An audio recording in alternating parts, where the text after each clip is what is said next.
आज से शादियों का सीजन शुरू हो रहा है। साल 2024 में 77 दिन विवाह के मुहूर्त रहेंगे। इनमें 1 करोड़ से ज्यादा शादी होने का अनुमान जताया जा रहा है। लेकिन क्या आप जानते हैं कि शादी की शुरुआत कब, कहां, कैसे हुई? जब शादियां नहीं होती होंगी तो कैसे लड़का लड़की एक दूसरे के साथ रहते थे? इन्हीं सवालों के जवाब और शादियों से जुड़ी रोचक कहानियों को जानेंगे मंडे मेगा स्टोरी में।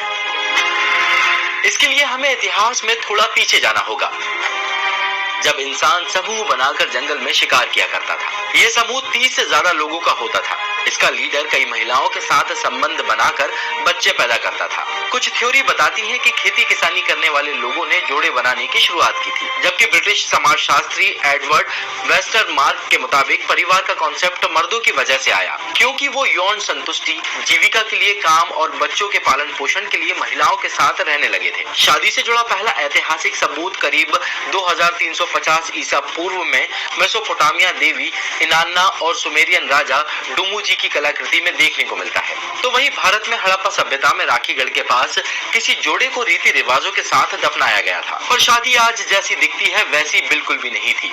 रिश्ते, रिवाज और साथ रहने के तरीके में वक्त के साथ बदलाव आए। अमेरिकी एंथ्रोपोलॉजिस्ट लुइस हेनरी मॉर्गन के मुताबिक पहले एक ही माता पिता की संतानें आपस में शादी करती थी, फिर सगे संबंधों में शादियां रुकी, लेकिन फिजिकल रिलेशन बनाए जाते थे।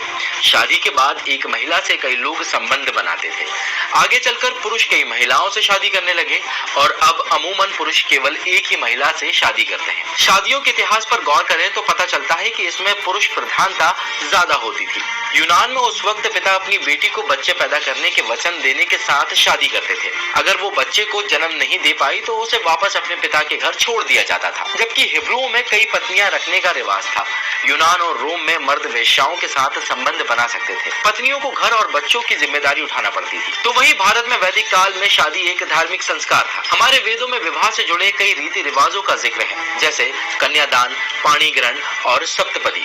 जबकि मनुस्मृति में 8 तरह के विवाह का जिक्र मिलता है। इसमें ब्रह्म, देव, आर्ष, प्रजापत्य, असुर, गंधर्व, राक्षस और पिशाच आते हैं। इसके बाद शादियों में धर्म की एंट्री हुई और उसे मान्यता देने की शुरुआत हुई। भारत में इसका जिक्र धार्मिक ग्रंथों में मिलता है। तो वहीं दूसरी तरफ 8वीं सदी में रोमन कैथोलिक में शादी को कानूनी मान्यता देने के लिए पादरी के आशीर्वाद की जरूरत होती थी। साल 1563 में ट्रेड काउंसिलिंग में बाकायदा शादी के लिए कैनन कानून लिखा गया। शादियों में धर्म के आने से नैतिकता को बढ़ावा मिला, जिससे महिलाओं की स्थिति में सुधार हुआ। हिंदू धर्म में 7 वचन दिए जाते हैं, तो वहीं इस्लाम में शादी को कॉन्ट्रैक्ट के तौर पर पेश किया जाता है, जिसमें महिला की रजामंदी होना जरूरी है। ईसाई धर्म में महिलाओं के सम्मान की बात पादरी कहते हैं। वक्त के साथ शादियों को कानून के दायरे में लाना शुरू हुआ।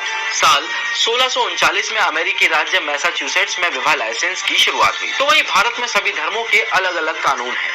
हिंदुओं के लिए हिंदू मैरिज एक्ट, मुस्लिमों के लिए मुस्लिम पर्सनल लॉ, ईसाइयों के लिए क्रिश्चियन मैरिज एक्ट और सभी धर्मों के लिए स्पेशल मैरिज एक्ट। इसके आने से बाल विवाह, उम्र, इंटरकास्ट मैरिज, मैरिटल रेप और दहेज जैसी चीजों पर रोक लगाने में मदद मिली। लेकिन सबसे बड़ा बदलाव शादियों में प्यार के आने से हुआ। पहले शादी व्यवहारिक वजहों से होती थी। शादी के बाद पति पत्नी में प्यार होता था, लेकिन प्रेम में इस तरह की स्थिति नहीं थी। भारत में प्रेम विवाह की एक नहीं बल्कि कई कहानियां मिलती हैं। भारत में अंग्रेजों ने साल 1872 में एक्ट 3 के तहत सिविल मैरिज एक्ट की इजाजत दी थी। तो इस तरह से महिला और पुरुष एक दूसरे के साथ विवाह के बंधन में बंध गए। इसमें प्रेम,